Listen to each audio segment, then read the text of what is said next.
Hello, everybody. I'm Harri. I've been a product manager for about 7 years now, mainly focusing on payroll and HR software. Took a couple of years, did some consumer-facing products, and now I'm back to enterprise, working as a product manager in Topia, and I'm responsible for everything related to payroll and finance. And when I started thinking, what should I talk about today? I thought you'll probably hear a lot about different success stories, things. So I decided to take a little bit different approach. I looked up a few quotes that have helped me in my product journey, quotes or clichés, and I'll just introduce them to you, and maybe they are helpful for you as well. So starting off with the most overused, the most well-known quote in product management, Henry Ford's, if I had asked people what they wanted, they would have said faster horses. Now, some people may say that Henry Ford, Steve Jobs, and maybe Elon Musk have been the only people to successfully action on this quote, but I don't think blindly building without asking the customer is the meaning of it. The meaning of it is, instead of asking the customer for features, you should understand what is their problem. And if you truly delve into their behavior, understand what are they trying to solve, then not only can you solve a problem for them, that problem will be scalable, and no problem is ever unique, so you can use it for your other customers as well, because you're almost never building a product for one single customer. Next up, industry best practices are always wrong. This isn't a specific quote, and unfortunately I don't remember where I got it from, but it stuck with me. And before I tell you why, I'll give you a couple stories or industry best practices and try to see if you know which companies I'm talking about. So the first one is, imagine you need a taxi. So the best practice for you to be is you'd call a call center where somebody will pick up the phone eventually. They'll grab a walkie-talkie or radio, contact the driver, give them your address, some unknown time will pass, a car will arrive, and at that point you'll find out how big is the car you're getting. Once you get to your destination is when you'll find out how much it's going to cost.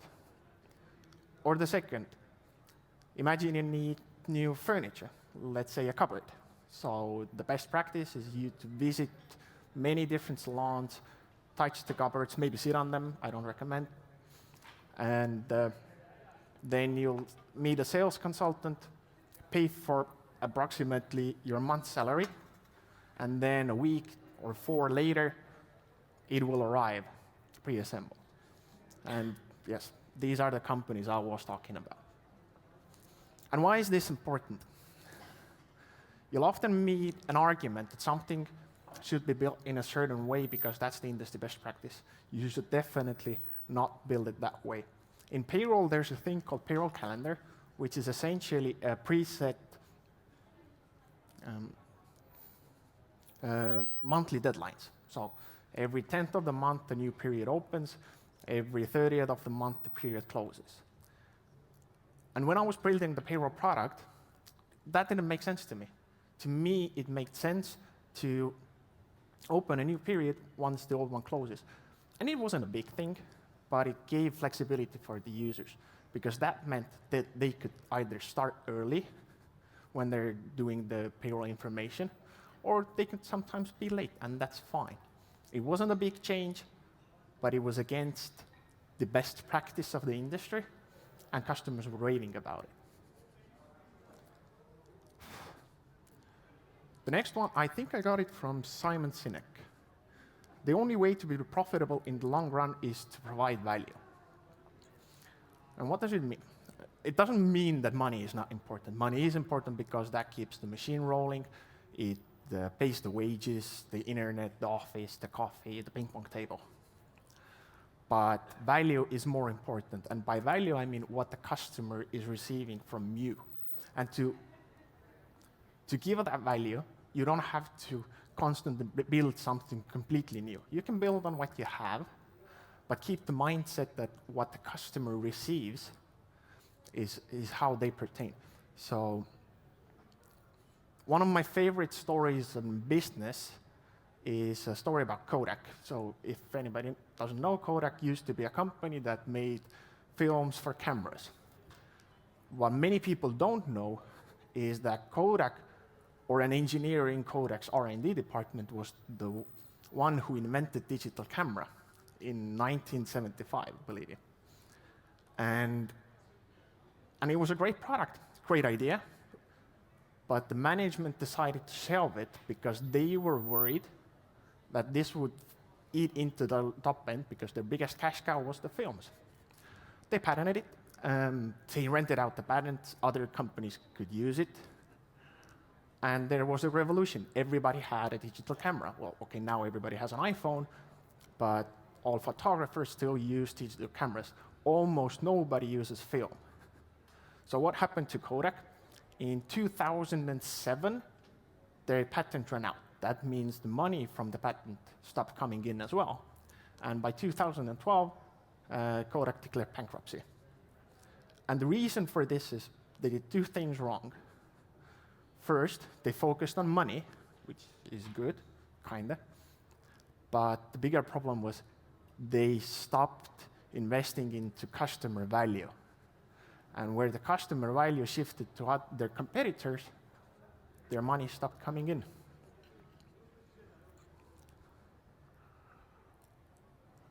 Next one is, often people think it's from Steve Jobs. It's actually Jeff Raskin, who was an engineer in Apple. As far as the customer is concerned, the interface is the product. And by that, I mean there are two things that are important. Things should look good, either to the customer or on the customer, depends on the product. But things must work well. And that means it should be easy to use, and it shouldn't be with obvious errors or bugs. And to me, this boils down to the purchasing psychology.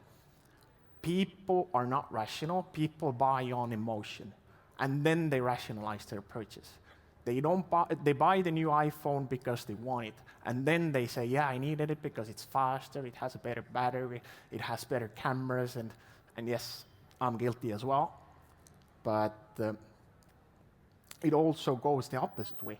If they don't like it, they'll go out of their way to avoid it. And that's even the same in enterprise solutions, because the end user often has a lot of say in which product the company should buy.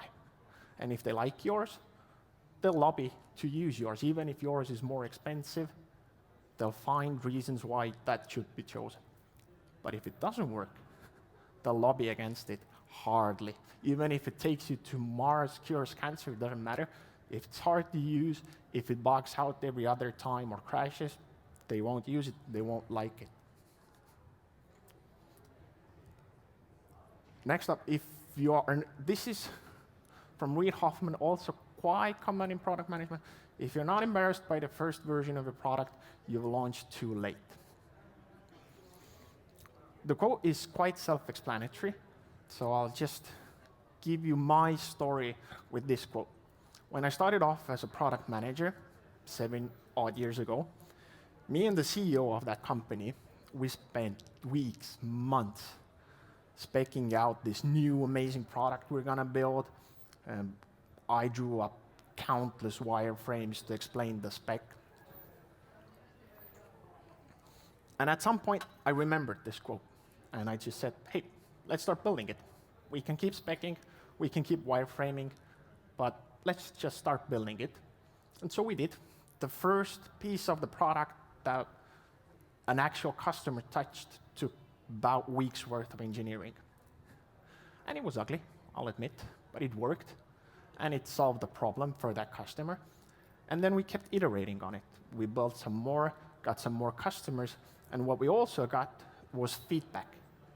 Customers were invested into our product, it helped them, and they gave us information of what problems they still have, what they need.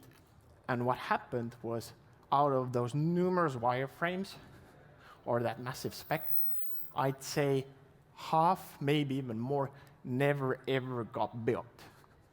And that's not a bad thing, because now we had a journey. We knew which road to take. And this is what I urge everybody to do. Go out as early as you can and start listening to the market, to your customers. Because if you truly listen and your customer is invested, then kind of the roadmap or the path will be laid before you.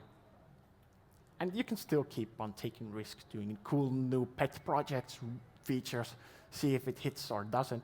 That's all fine, but still listen to the market.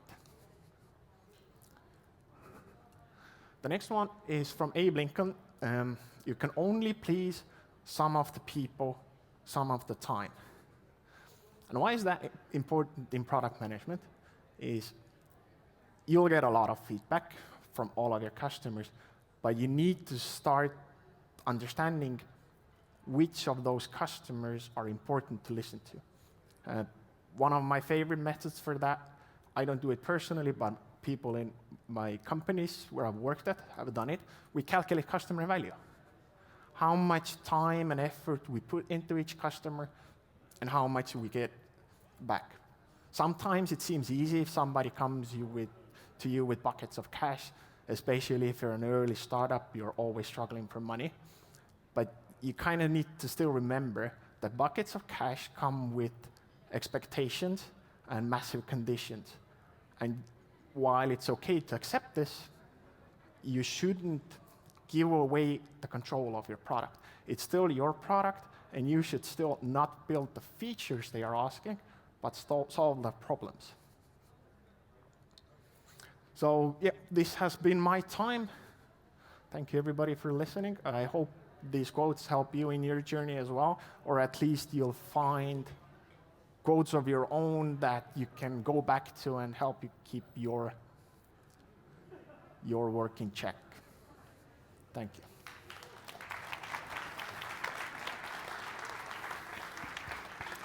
Thank you, Harri. It was insightful. And honestly, when I was listening, then I didn't think of them as clichés, but more like mantras. Because there was one specific that I really, really live by. It's the if you're not embarrassed by the first version of your product, you've launched too late. I think I've quoted that actually myself for many, many times, so I do agree. But is there any favorite from all those clichés or mantras that you showed us for you personally? My personal favorite is, mantra is a great word. I'd like to say that first. My personal favorite is the one I got from Simon is to be profitable in the long run, you must provide value. Because often it's easy to keep your focus on the money you'll receive now. And you can do that and also provide long-term value if you just take a step back, take a moment to think. Okay. Yes. We have time to take questions from the audience. If you have any, then raise your hand, or both hands if you really want to ask. Oh, great. Oh, I can ask myself finally. I really like the Kodak reference, because I've actually read a book about them, and they have insane product. The way that they built, they were not the company that the company that was born was not the company that died. So it was like a very, very different company. So I do recommend you go and Google or read about that journey that they had. And I wanted to maybe have a discussion with you about a startup world is built a lot on disruption and innovation. And when you look at those clichés or mantras, do you think we can build innovation on something that is, like a cliché or something that we hear? What distinguishes cliché from everything else is that you don't really think about what you hear, because everyone knows, no one thinks twice, everyone, oh yeah, I've heard that. So can you build an innovation on something that we hear all the time? Well, absolutely. It kind of depends on how you define a startup. My favorite definition of a startup is somebody who takes one single business problem and then solves it better than anyone else could, because they're focusing on one problem, but in that case, they're also focusing on the value. They're usually not focusing on the industry standard. They're finding a new solution. So I feel most of these would also apply to most startups. Mm-hmm. but they would apply also to like bigger corporations, right? Everybody. But a company is a company. A company's purpose, in my eyes, is, as I said, to provide value. And startups and established companies are not different in that sense. It's just the approach, the age of the company and the approach taken is how I see the difference between a startup or an established one. Stupid question, but why do big companies die? Because they forget. Like the Kodak example, as you mentioned, Kodak was a really innovative company. They had a massive R&D department. They did massive innovation in photography, in film, and then probably wrong people got to the top end of the company and started focusing on the wrong things. Became arrogant, I guess. One could say that. Is there something that you struggle with in your work life when you put those clichés out there? But is there something that you feel is missing from there, that you feel like there's a gap, I'm not quite sure how to address it, and you feel that you want to grow in that direction, but you haven't found a mantra for that particular part yet? There is one that I didn't talk about today. I kept it as a bonus, and then I forgot about it because it wasn't on the slides.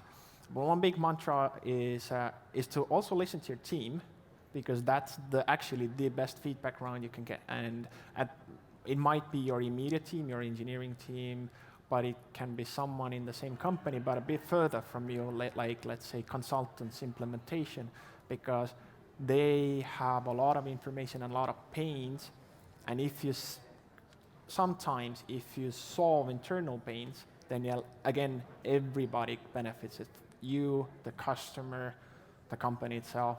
So that's one of the mantras I would add. Is it like the communication thing that we all are struggling with constantly? Like as you grow from a specialist into a manager, I think the communication is the thing that changes, no? It switches.